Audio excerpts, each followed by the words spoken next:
j'ai regardé ce que proposait Handisport et il n'y avait rien qui me plaisait en fait. C'était ou du foot fauteuil ou du cécifoot que je ne peux pas faire. C'était les deux seules options au niveau football. Et puis par hasard, l'année dernière, je suis tombé sur le site internet de l'EFFA, donc l'équipe française de football amputé.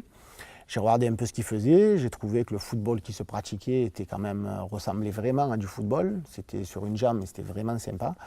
Et j'ai envoyé un mail comme ça pour voir un peu ce qu'il allait advenir. Et ils m'ont rappelé dans la demi-heure qui a suivi pour me demander de monter, faire un essai avec eux. Et en janvier dernier, je suis monté, ça s'est super bien passé. De bons mecs, une bonne ambiance.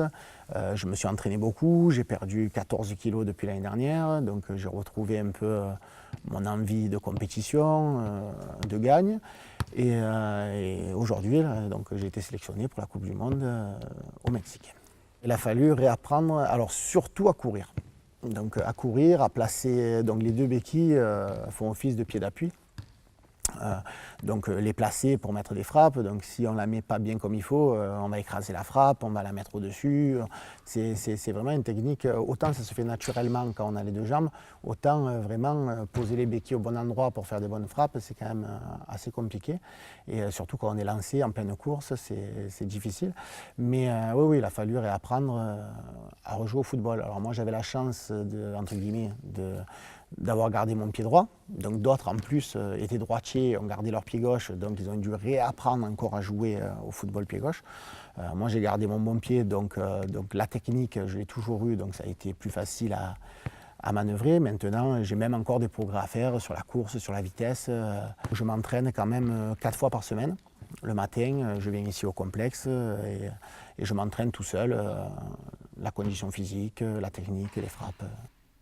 En match, pas le droit d'utiliser les béquilles, pas le droit d'utiliser le moignon aussi. J'ai toujours été bien quand même dans ma vie, même après l'accident.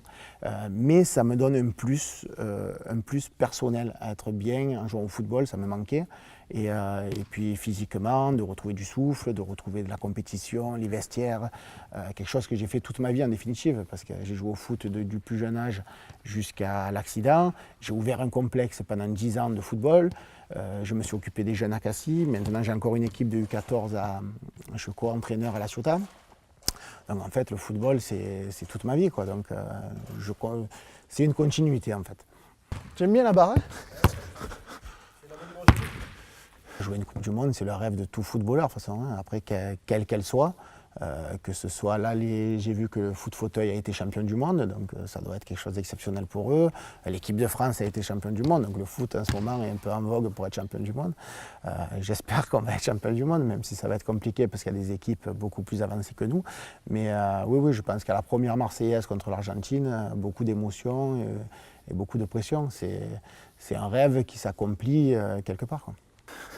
S'entraîner au pénalty. Si on finit en demi-finale au pénalty.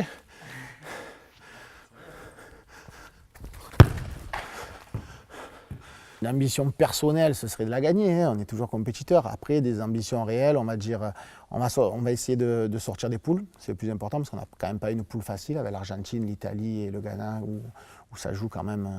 Ils ont des équipes, ils font toutes les Coupes du Monde depuis des années, donc c'est des nations football, quoi. Ensuite, les huitièmes de finale, donc ce serait déjà une ambition. Quart de finale, ce serait très bien, et si on peut, plus. Mais l'ambition quart de finale, je pense que c'est faisable et ce serait déjà pas mal. L'Italie, on connaît bien, donc, puisqu'il y a pas mal de matchs contre eux, donc on sait à peu près le niveau que l'Italie peut avoir. L'Argentine, l'équipe les a rencontrés, je crois, pas à la dernière Coupe du Monde, à celle d'avant. Ils avaient perdu 2-1. Ça joue au football, mais ça peut être jouable. Et le Ghana, c'est la première fois, mais on les a vus un peu s'entraîner. Ça a l'air physique, donc ça ne va pas être facile. Je pense que les 4 équipes ont une chance à jouer. Je ne pense pas qu'il y ait vraiment de favoris dans le groupe. Donc on va prendre les matchs après les matchs. Et tout est jouable. C'est vrai que le groupe de l'Angleterre, on pense qu'ils vont sortir premiers. Il y a la Russie, il y a la Turquie, la Pologne, qui sont des équipes rodées, qui ont des championnats. En Turquie, je crois qu'ils sont professionnels. Donc ça fait une marge quand même assez importante vis-à-vis de certains pays qui sont plus dans l'amateurisme, on va dire, parce que c'est un peu le cas. On n'a pas énormément d'aide, on n'est pas affilié FIFA, donc c'est un peu on se débrouille comme on peut pour le faire. Et il y a pas mal de pays dans ce cas-là et d'autres beaucoup plus avancés, donc on connaît à peu près les favoris. Russie, Pologne, Angola, Turquie, Angleterre. Voilà, pour les grosses équipes.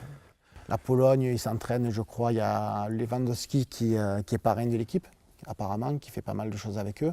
Ils s'entraînent au centre d'entraînement de l'équipe nationale, donc voilà, ils arrivent à se voir assez souvent. Et là, je crois que l'Italie sont restés 15 jours ou 3 semaines ensemble en stage avant de partir, où nous, on a pu passer 3 jours ensemble, quoi. Donc voilà, la préparation est un peu plus compliquée, mais après, rien n'est joué d'avance.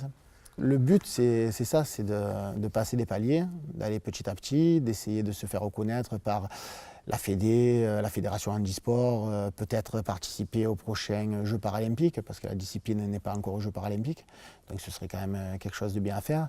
Et puis faire connaître en fait la discipline pour tous les amputés qui sont chez eux, qui ne savent peut-être pas quoi faire et ou feront un sport qui est référencé dans Handisport où nous ne sommes pas et qui aimeraient peut-être faire du foot et ne connaît pas la discipline comme moi ça a pu arriver.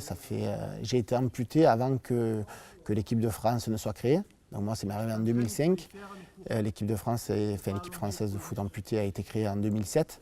Donc ça fait 11 ans que j'aurais déjà pu connaître la discipline et jouer avec eux. Et ça fait seulement 1 an que j'y participe. On est des sportifs handicapés, donc on a une licence handisport. Donc on est obligé d'avoir la licence handisport, mais on n'est pas référencé sur le site. Et ça, c'est en raison du faible nombre de licenciés? C'est ça, ouais. Pas assez de licenciés, donc bon, c'est un peu le chien qui se mord la queue. Il n'y a pas assez de licenciés, mais s'il n'y a pas de communication, il ne peut pas y avoir plus de licenciés. Donc c'est en pourparlers, c'est en négociation pour essayer au moins de rentrer, d'être référencé et de pouvoir participer à Paris aux Jeux paralympiques. Bon, j'espère. Pourquoi pas, ouais. 44 ans, j'espère y arriver. Ouais.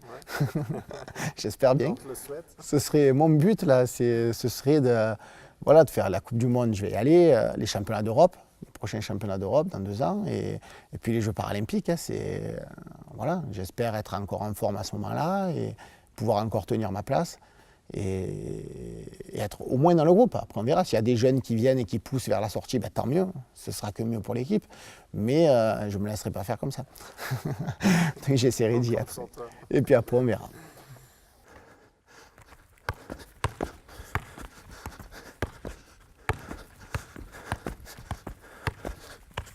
Ah, je n'arriverai pas. Il me faut plus d'entraînement. Le ressenti, déjà, c'est beaucoup de confort. Donc, en général, les chaussures neuves, on fait toujours un peu des ampoules, un peu mal aux pieds après les premiers entraînements. Ça ne m'est pas arrivé. Donc, déjà, c'est pas mal. Au niveau des frappes, elles partent bien. Donc, des fois, il y a des chaussures. Moi, j'aime bien les chaussures en cuir parce qu'il y a c'est un peu plus molletonné. Et du coup, nous, on a besoin d'un peu plus forcer pour frapper dans la balle. Et elles partent mieux. Je me fais pas mal aux pieds, je prends bien les ballons. Je me suis claqué en dessous à la ténébrose plantaire donc il y a quelques mois, il y a 6 mois. Et dans les autres chaussures, j'avais toujours besoin de semelles parce que sans semelles, après un entraînement ou un match, j'avais énormément mal à la voûte plantaire.